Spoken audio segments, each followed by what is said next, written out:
Right. So we are recording the meeting. I'm going to wait a couple more minutes to start just in case we have some latecomers join us. The beeping that you hear on my end is people joining the call.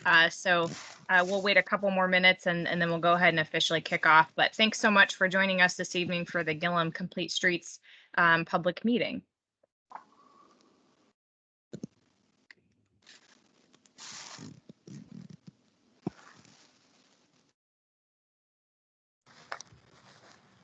I see you survived, Maggie. I did. There were a lot of buses on my way home, but luckily no issues.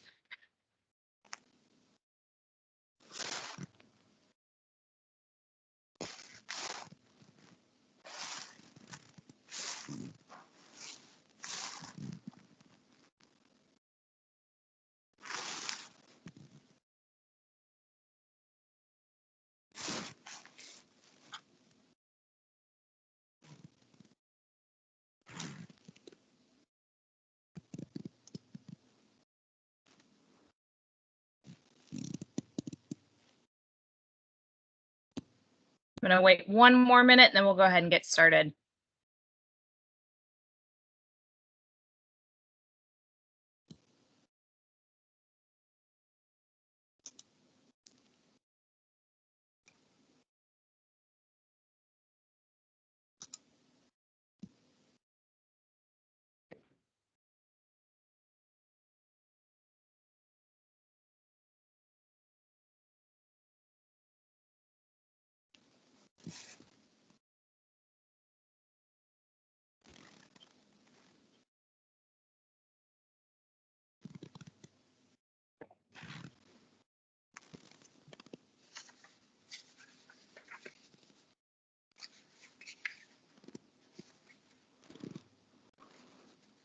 Okay, just confirming you all can see my screen with the slides. Is that correct? Correct. Okay, fantastic. Welcome everyone. My name is Maggie Green. I'm the Public Information Officer with Casey Mo Public Works. Tonight we are here to discuss the middle phase, the third phase of the Gillham Plaza Complete Streets project. I'm sure as most of you know, we made some improvements along the corridor last year and then as late as this spring, the most recent section. So tonight we're here to talk about that middle section and the project to sort of improve Gillham Plaza for all people who travel or whether that be pedestrians, people accessing the park on a bike, on a car. So we're excited to be here this evening and share more information about the project, answer your questions and kind of talk through the timeline and next steps for the project. Before we kick it off, I do want to go ahead and have the city staff introduce themselves who are on the call really quick. So I'm joined by a few of my colleagues. If you go ahead and just say hello and introduce yourselves. I guess I'll start. Hi, this is Jason Waldron. I'm the Transportation Director in Public Works. Good evening. Hi, this is Tad Thompson, one of the Assistant City Engineers for and help them with the project.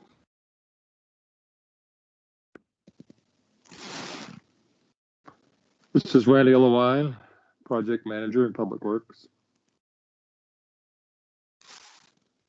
I think that's it. So I'm going to go ahead and start with our sort of outline for the evening. I'll cover some housekeeping items. I think at this point we're all probably used to virtual meetings. I know we're getting to the world where we might have hybrid meetings here very soon, but for this evening we've got the virtual meeting. So I'll kind of talk through some of our standard housekeeping, go through sort of our goals of the meeting this evening, give you an overview of the project, which includes we'll kind of walk through the plan, the design that we have, and then talk through the next steps in construction timeline, and then offer time for any questions and answer at the end. I would say that throughout the presentation, if you have any questions, concerns, feel free to use the chat box to engage with us there, as well as we'll have our information available at the end if you have ongoing questions or issues after the meeting.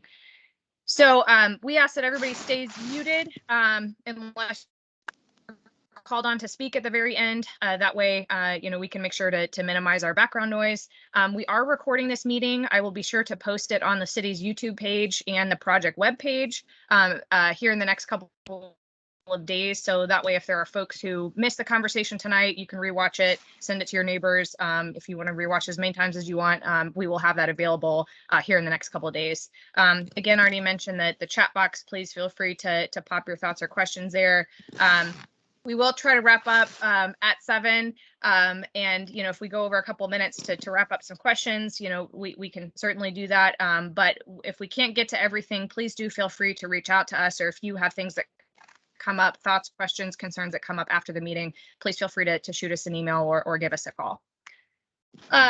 So yeah, sort of our goals for this meeting, as I mentioned at the beginning, we have constructed a couple of the phases of this complete street project along Gillham. And so, this purpose of this meeting is to talk about the middle section, which is from 39th Street North to Armour Boulevard. So we're going to just kind of actually really quickly go through an overview of the project, talk about next steps and timeline, and then we'll hopefully have plenty of time to just have a discussion, answer questions, concerns. If you all have questions about other projects and we have time, we can fill the time with that. But hopefully we'll run through what we have pretty quickly and then leave plenty of time for a discussion at the end. So with that, I'm going to kick it over to my colleague Randy, who was the project manager for this section, to kind of cover history and a project overview. So Randy, I'll let you take it away. Thank you, Maggie. Last year, I started out project manager for the segment from Armour to Linwood. And then here recently, we completed the segment Linwood north to McGee. Jason Waldron, Chad Thompson, also on the phone, were very instrumental in the segment of the cycle track south of 39th. So we've got people here that can cover questions about what's been done in the past and looking forward to the near future to complete this segment from Armour to 39th. In many ways, it will look very similar to what's in place now. The thing that makes this segment a little different is that we have the parking lane that's going to be the middle lane.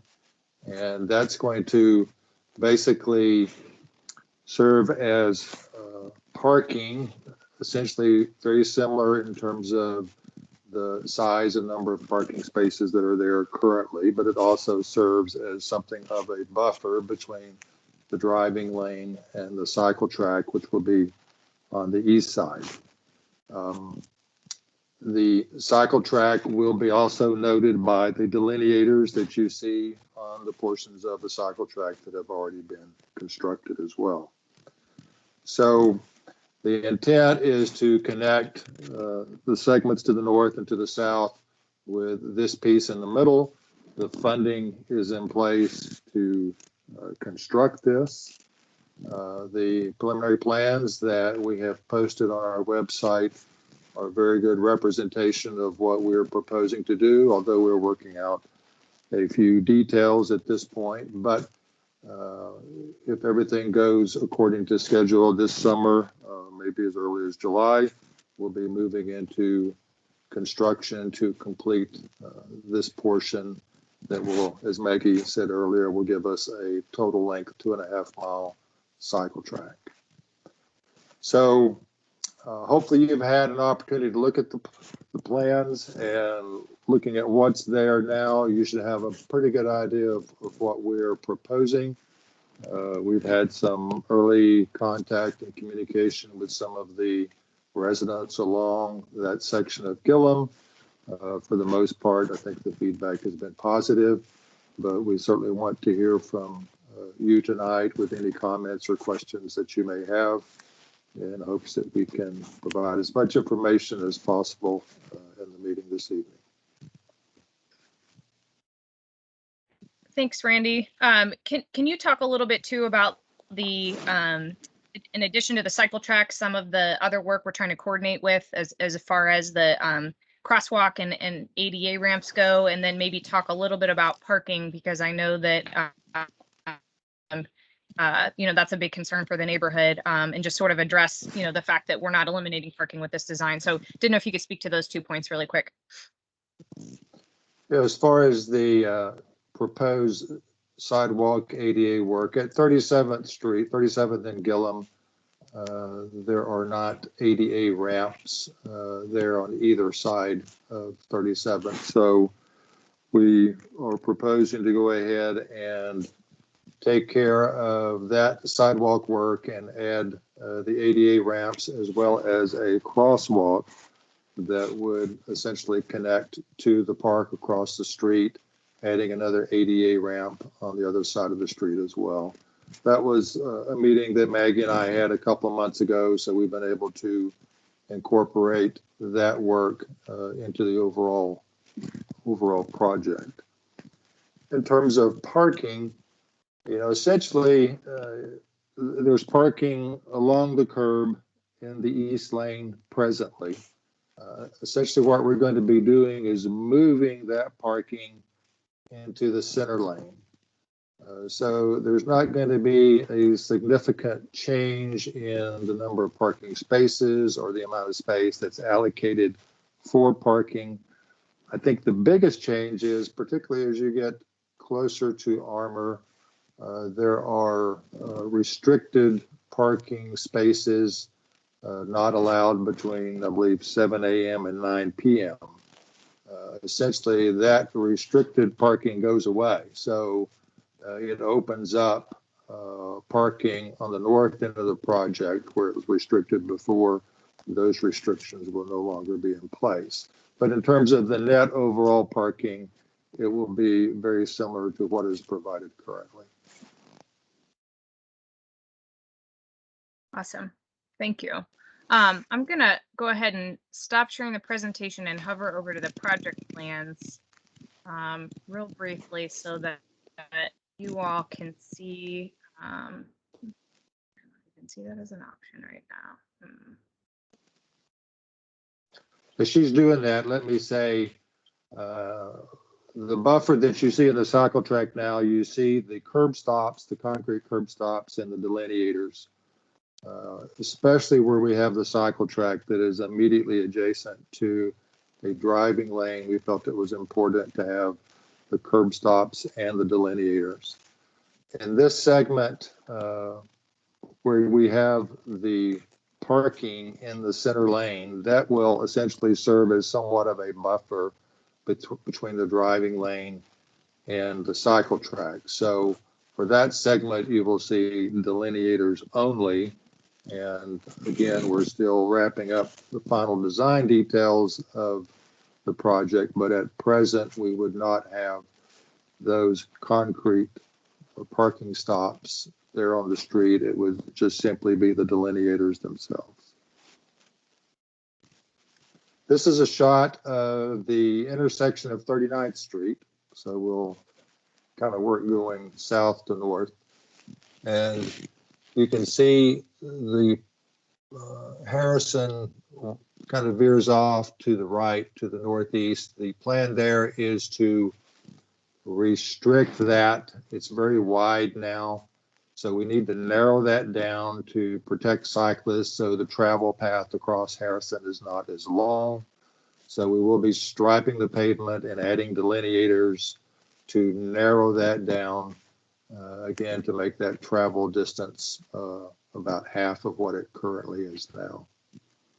The cycle track will proceed with delineators and curb stops up to the intersection at 39th Street, and then across 39th, and then kind of following the way the street kind of dog legs around to the left and then back to the north.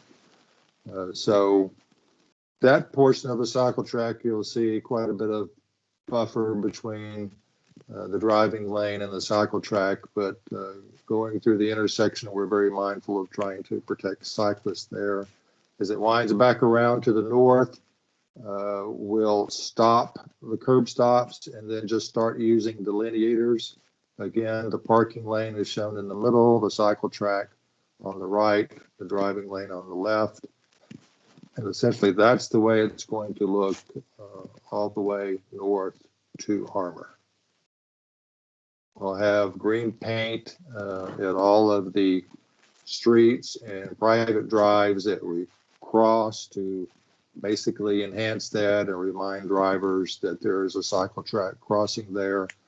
The delineators will be more frequent, defining the radius around those streets and private driveways. But the striping on the pavement should clearly delineate the parking lane, keeping the traffic in the west lane, keeping the cyclists safe in the east lane. Continuing north across 36 and on to Armour. Again, the cycle track stays along the curb, and we'll do so all the way to Armour.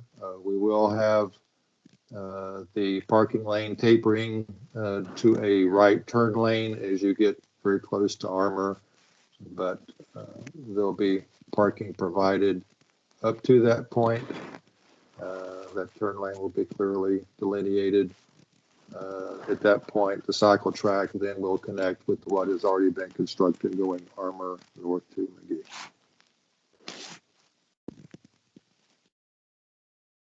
Awesome.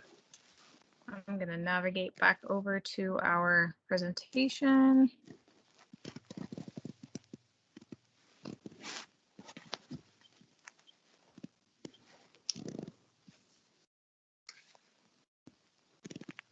Thanks for your patience. I can never nail the transitions, no matter how many meetings I do. Okay. So this is where we left off. Randy covered that. And then, Randy, if you want to kind of go next steps for us. Well, at this point, comments and questions are welcome. Again, our plan is to begin construction this summer and wrapping up the final details on the design. And that group of us, Jason, Chad, Monica Kearney from Traffic and Transportation, myself. So look forward to hearing comments, both good and bad, and we'll either respond to your questions tonight, or if we're not able to respond to them, we'll certainly get that information back to you through Maggie. Awesome. Hey, Randy, I have a question. Yes. Hang on a sec. Can we wrap up and then I'll transition to questions? Is that okay? Real quick. Sure. Yeah, I raised my hand, but nobody acknowledged that my hand was raised, so that's why I asked the question. Yeah, we literally, like, in 1 minute I'm gonna switch to the last slide and then I'll get to you, I promise. So really quick on this slide, I'm wondering if Randy, Chad, or Jason, my colleagues, can talk about sort of the future plans that we're looking into for 39th Street, and you know, how this particular project won't look at that redesign, but if anyone can kind of speak to our future efforts there just really briefly. I'll talk through it just a little bit. We have actually received some federal funds that will allow us to begin looking at kind of that 39th and Harrison and Gillham intersection is probably the best way to put it. But it's an area that we understand is kind of complicated. So there is a separate study that we will be working on over the next year and a half. Mario Vasquez is leading that effort, and we anticipate we'll have future public meetings on that and try to get public input. But we understand that the area that needs a little more attention. So the study is the first phase in that, and we'll be looking forward to meeting with the neighborhoods on those in the future. Awesome. Thank you, Chad. All right, let me just officially get to my last slide here. Okay, so the project website, I think, was kind of posted everywhere. I can also put it in the chat at the end. This is where we'll post any updates. This is also where the meeting recording will go. Again, Randy and my information is here if you have ongoing questions or concerns after this evening. And, you know, I knew we'd get through this quick, so we've got lots of time to answer any questions or just kind of have a discussion. And I'm going to get to, I see several in the chat, but I'm going to get to Craig first, who I know has his hand raised. So Craig, if you want to go ahead and offer your question or comment. So I guess I just had two questions. We've got a lot of people that live north of us off of Armour and Locust and 37th Street. And they're starting to see a lot of parking bleed into their neighborhood because of what was done on Armour and what's been done on Gillham north of Armour. I guess my question is, how has that been addressed? And then we live down at 38th and Gillham, close to the Pilgrim Church. So if you take Gillham northbound and you make it one lane, how are emergency traffic vehicles going to get through if something's going on and you've got parked cars and you got a bike lane and you got only one lane to get through and that lane is blocked?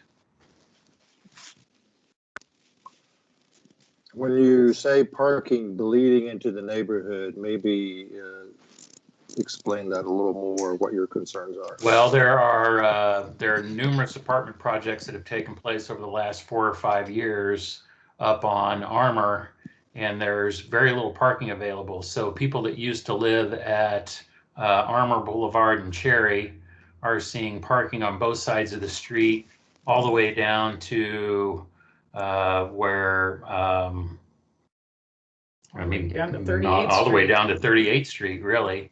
So there's limited accessibility for, you know, people to park, number one, and emergency vehicles, number two. So my concern is if we start blocking up all these lanes of traffic, you know, are they going to go on the southbound side to get north if they have to?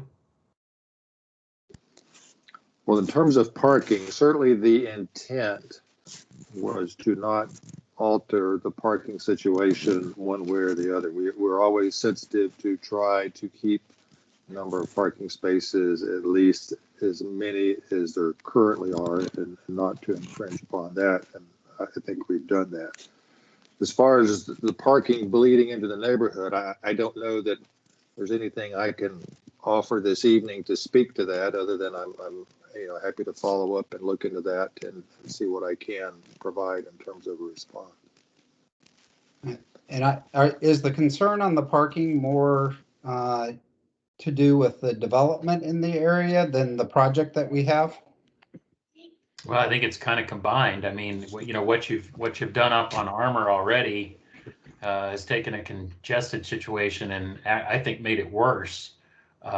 When you're going northbound on the streets toward Armour or southbound on the streets toward Armour, you know, blocking that off and making it 2-lane makes it very difficult to go left from either direction because people are parking on the streets. And I don't know how many of you are bicycle riders, but I, for one, would never get in a bicycle lane between a car and a curb because somebody's going to open the car door. And I've seen friends go through windows before, and it's just a bad design. I lived in Boulder 40 years ago, and we went through the same thing. And the basic solution to the problem was not putting bike lanes on streets. It was putting bike paths somewhere else other than in the street.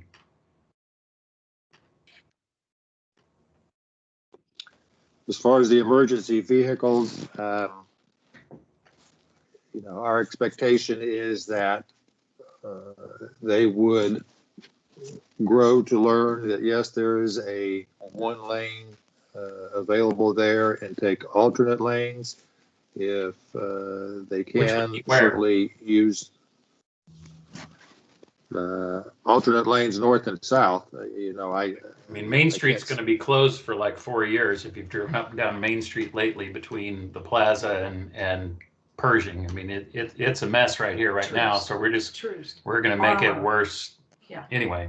Yeah, the emergency vehicles will find the shortest route possible to every emergency. That's standard. They will find their way very quickly. We've worked with fire department, police department on many projects in the past, and they continue to use the quickest routes.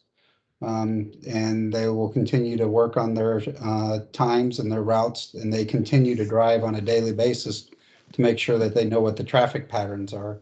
So they're very good at working around construction projects, and then when we're done, the final product, they work very well with us on those. And I'm going to hop over to the chat box to get to a couple more. Justin, Dana, Trevor, thanks for your comments in there. We have a question from Jan. Will there be concrete barriers? So, Randy, I think you briefly mentioned that, but if you could kind of just cover where we're using barriers and then where they drop off. We are proposing to use the concrete curb stops beginning at 39th and going north as we go through the intersection and then go through the dog leg. And then once we get through that curve, we would terminate using the curb stops. That's when the parking, the on-street parking in the center lane starts. And we would be using delineators that point north for the most part. No curb stops. Awesome. Thank you. Next question from Michael is, will there crosswalk installed at 38th Street near Pilgrim Center? And Randy, you or I can probably address that one. Yeah, at present, no. We feel like in talking to the Pilgrim Center, trying to respond to their needs, that providing the ADA access and the crosswalk there is sufficient. We're just mindful of adding another crosswalk there unnecessarily. So at this point, we're proposing one and one only. And that would be at 37th Street, which Trevor's comment was right by the Butterfly Garden. And when we met with the Pilgrim Center, they kind of ranked that location as their priority first for access to get down to the park and the Butterfly Garden there. So another question from Jan is asking about the project just slightly to the north. How is the right turn only lane going at Linwood? It seems confusing at this point. I don't have anything current, Chad. I don't know if you've heard anything from folks in traffic about that.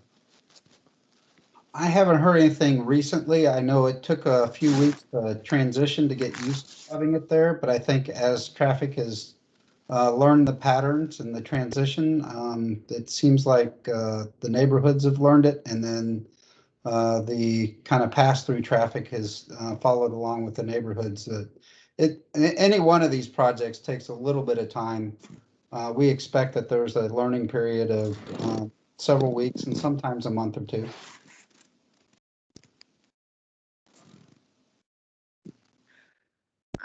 Okay, thank you. Klaus said some of the traffic flow for bicyclists is confusing. I guess on the existing facility, no signage that shows how to get from Gillham Road to Gillham Road West towards the Nelson and back. Be good to have signs to show how to do this. So I would just quickly say that that's not in the scope of this phase, but a great comment as we kind of continue to evaluate the full corridor. I know I hate to even mention this project because it was so touchy, but we learned a lot from Armour Boulevard, right? And there was an adjustment period where people learned how to use it and adjust to it. So we definitely expect there's a learning curve on this as well. So any suggestions, we will absolutely take into account as far as what small tweaks here and there can we do as the budget allows to enhance safety. But colleagues, did you want to address the signage at all?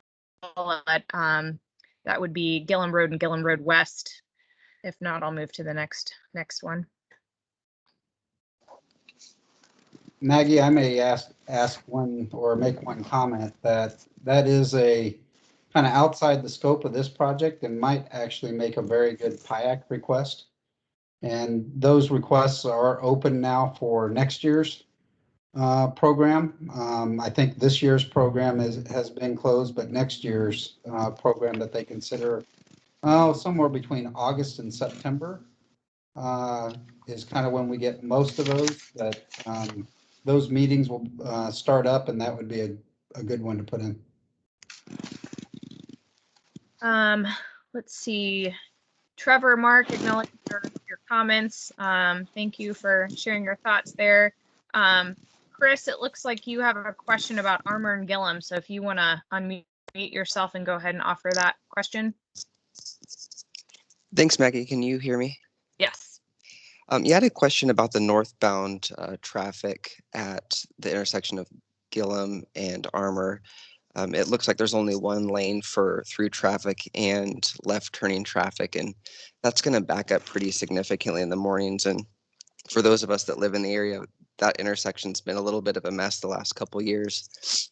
And it's pretty much acted in a way that you've only got one lane going through. And in the mornings, that just gets backed up really significantly with the school. So I don't know if there's a way to look at that a little bit more and provide a dedicated left turn lane as opposed to the 3 southbound lanes and one northbound lane.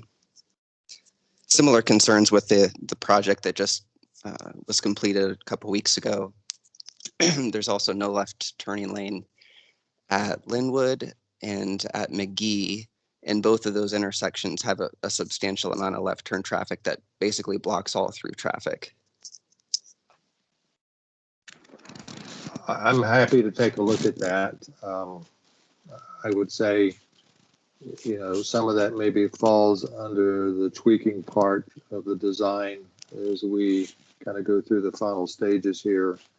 We've had some internal conversations about that. We've been kind of looking at how that has worked at Linwood in particular. And we have received other comments about left turn there. So I'm happy to incorporate that into our due diligence here as we wrap things up and take another hard look at that. Okay, yeah, I think the generally what happens is like you get one car turning left, and that's the only car that gets to go through the intersection. Yeah. In a green light cycle, and that happens continuously once that green arrow is gone.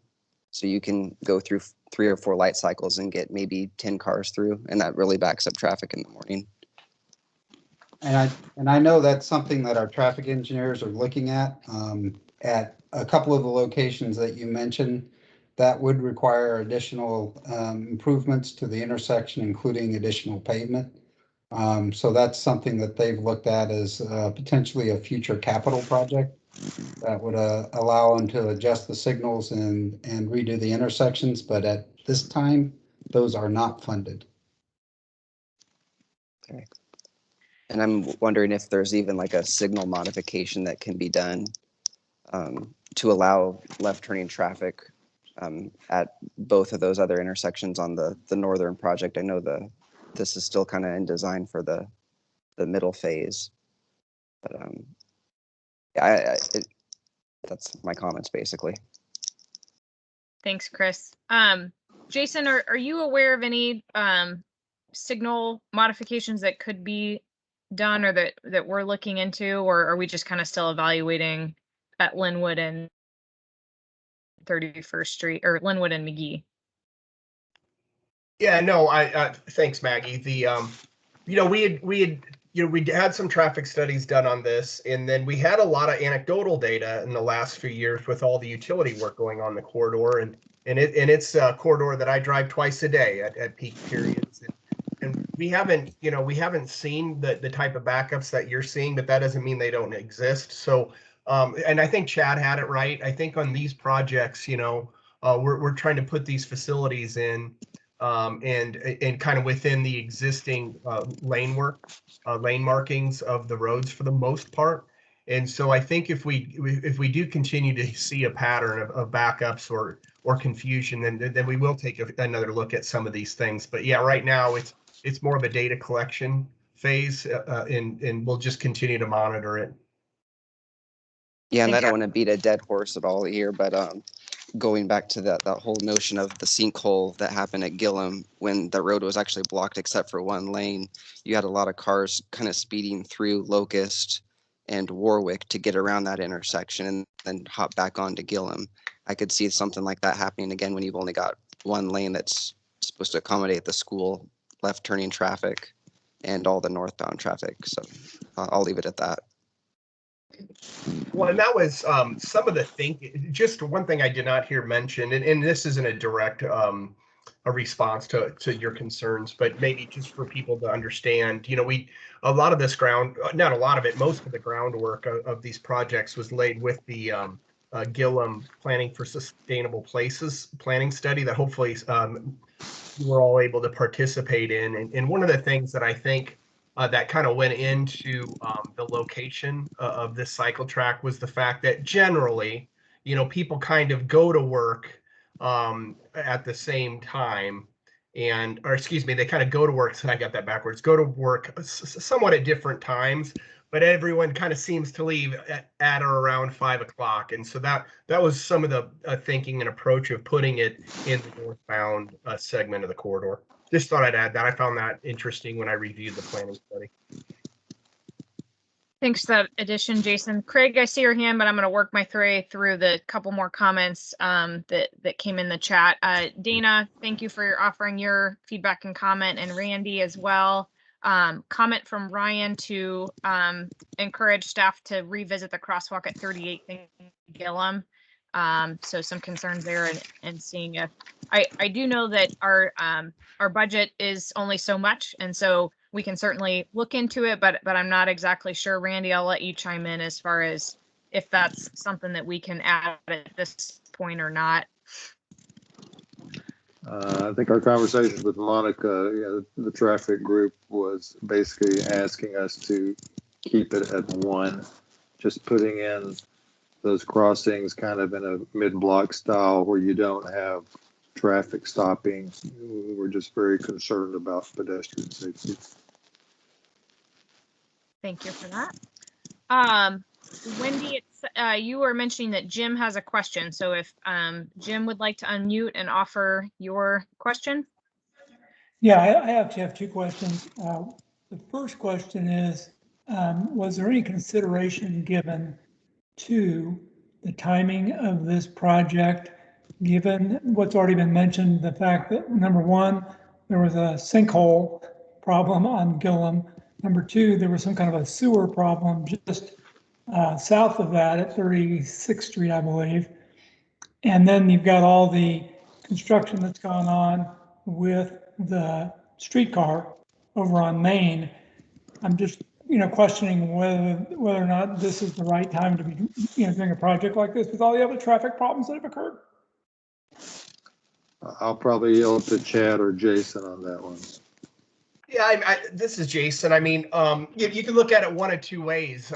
One way to also look at it is, well, to answer your question, we're certainly aware of the projects going on, and I guess one perspective maybe worth considering is, not only is this cycle track providing, connections to other transportation users in the city, namely bicyclists, but it's also provides some traffic calming for what's, has a lot of residents on or near it. And so maybe some may say the time couldn't be better than to do this, to go ahead and install that pseudo traffic calming, because we will see some people will be looking for other routes besides Main.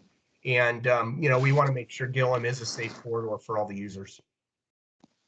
Okay, thank you. The second question I have is, I was in the area of Armour and Main Street today. I was running an errand over in that area, and I was looking at, and I don't know if these are the same people are working on this. This is a similar project to what's going on Armour or not, but I was looking at the construction that has occurred on Armour in that area, and my question is, what is the plan for maintenance of the construction that occurs once it's done? Because from my perspective, the area around there, just west of Main on Armour, those, whatever they are, the sticks that go up in the air from the road, many of them were bent, broken, unpainted, chipped. There didn't appear that there had been any maintenance done to those at all. So from an aesthetic standpoint, my question is, what are the plans to do maintenance on that area and or the area that we're talking about tonight? That's a great question. We absolutely committed to maintenance in it, and it sounds like we might have missed a few and might have a blind spot out there. So definitely thanks for sharing. I'll be sure to share this with our operation friends and Public Works. But those sticks, or those vertical sticks, are what we're calling delineators. We've got a nice supply of those, and we've got some more on the order. One of the reasons we use the ones that we are using is they do lend themselves to maintenance. It's simply just taking out a screw and installing a new one. We don't have to take the bases out. I do want to give a call out to our friends. I don't know if anybody's on from the Parks Department. I think one of the challenges we've always had with maintenance was snow removal, because it's a different width, it's its own challenge, and our parks crews this year were able to figure it out, and they were out there. We're never out there as soon as everybody wants. We get that, but we still have lessons to learn, but absolutely committed. And like I said, we're getting ready to go out there and do some maintenance on the Grand Boulevard bike lanes, if you're familiar with those downtown, to do that this year. It's an ongoing challenge, maintenance, so we all know that, but absolutely the intent is there to keep these upkept. And I will just add to that too, as we continue building these facilities around the city, which is definitely a goal of our department and our new city manager, we are in discussions with, the Parks Department and our own team to make smart investments as we can to buy the proper equipment and make sure that we have the right materials to make maintenance sort of a proactive piece of these projects. So great question. Craig and then Trevor. Okay, back to the man that was talking about the congestion at Gillham and Armour, and then actually the street to the north of that during the school hours, yeah, it is a big mess, and it is like a 3-light wait to make a left turn, and it's a danger from the street to the north. I don't know exactly what street it is, but we've got 2 schools here at, the 2 Academy Lafayette schools that are letting out at roughly the same time. And it's a big mess there. Also, Jim's questions about the maintenance of the situation, it's kind of, these bike lanes are creating just like a debris channel. If you look at it, if anybody drives this day in and day out, it's like, people throwing trash out their windows, and it's just all collecting in these bike lanes. And truthfully, I don't see a whole bunch of people using these bike lanes. So, these are the issues, the aesthetic of, my neighborhood. We are taxpayers here. I love bikers. Yeah, cool, whatever. I used to ride a bike myself. I'm a little bit old for that now. But, I don't want that in front of my house. And I don't want the congestion at the intersections.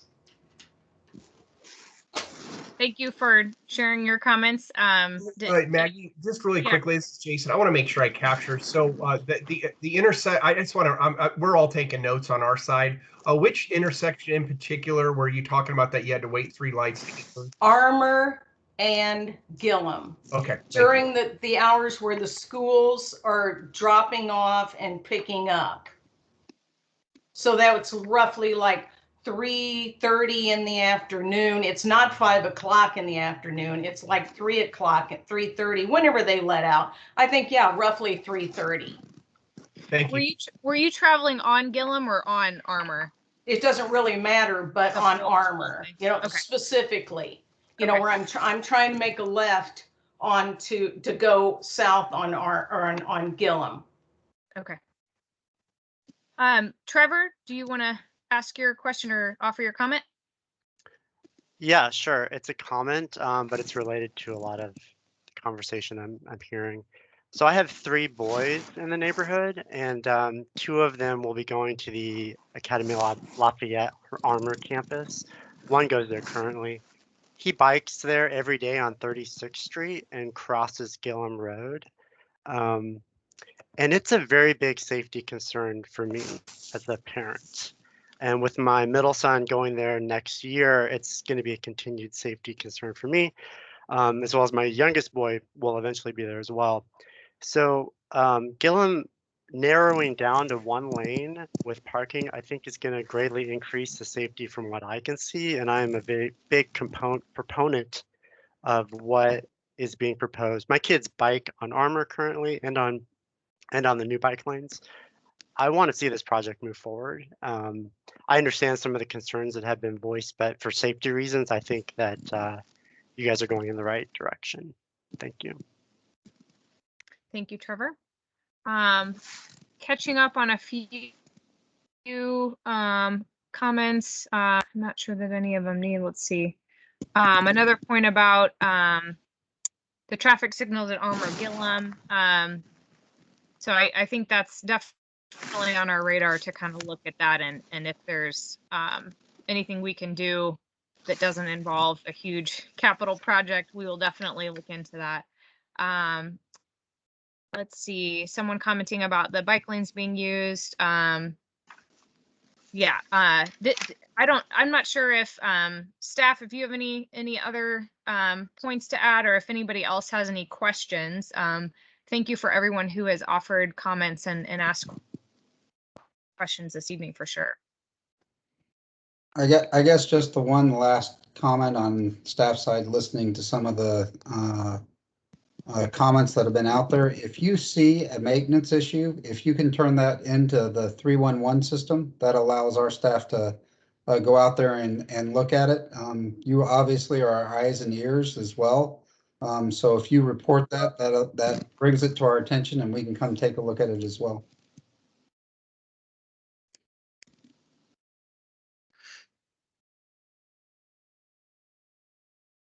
Well, we have about 14 minutes left. Does anyone else have any other questions or comments they would like to offer? Yes. Could I offer a few comments really quick? This Sure. is Michael Kelly. Really quick, one thing that I wanted to offer is that I don't ride them quite as often, but it has been a very fun experience to be able to ride, and it feels a lot safer compared to other facilities around the city. The other thing I would say is that the biggest complaint that I hear from other folks is that there is this existing gap between Armour and 39th. And so I believe that it will likely increase once that gap has been closed, because people will finally have like a real connection between the two sections that have already been completed. One other thing I'll offer, this is kind of to Jan's point, is that under the current city law, the bike lanes aren't just for people who bike. They are also for people who use wheelchairs. They are available to use for people who use scooters, and really they should be seen more as micro mobility lanes rather than exclusively bike lanes, because that is how our city is trying to build this out. So I would offer that the concerns that we've seen about the lack of cyclists, I don't think is quite there, and I think that it will be significantly abated when this project is complete. Thank you, Michael. One thing you mentioned did remind me that something we're also trying to do is look at data collection. We had a recent conversation with Mid-America Regional Council. They have some, bike tube counters that they use. I think we might have a pair as well in our traffic team. So figuring out ways to collect the data so that we have numbers on, what the increases in ridership were. So that's definitely something that we're trying to incorporate in these projects so that we have actual hard numbers to share with folks. I know there was I can't remember the percentage off the top of my head, but we saw a pretty significant increase in ridership when the Armour Boulevard bike lanes were put in. So we expect that we've already seen an increase on the sections that are built with Gillham, and we expect that will increase even more with this section completed. So did want to make that note about data collection, and it's always something on our mind to make sure that we're collecting that rider. Anybody else have any question or comment?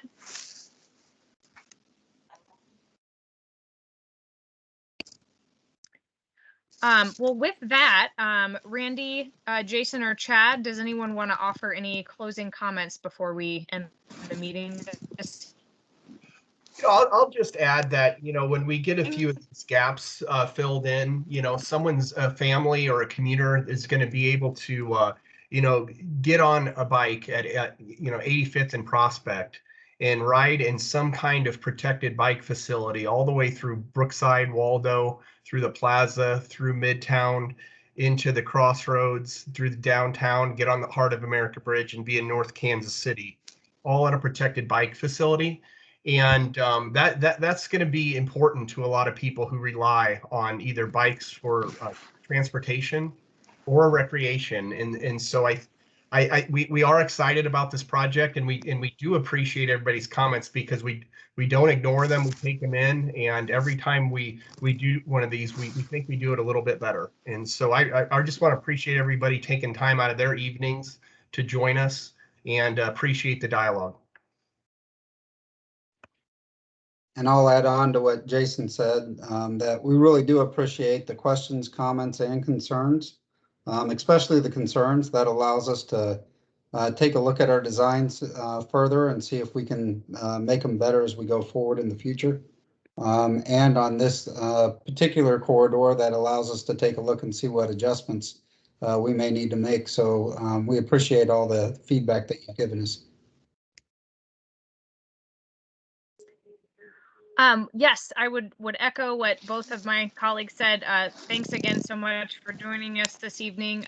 As a reminder, I'll get the recording up as soon as I can on the website and the city's YouTube page, and in case there are folks who want to rewatch. And again, please do feel free to reach out to us if you or any of your neighbors have ongoing questions about the project. It sounds like it's bedtime for me, so I am going to end the recording. Thank you all again, and have a wonderful night.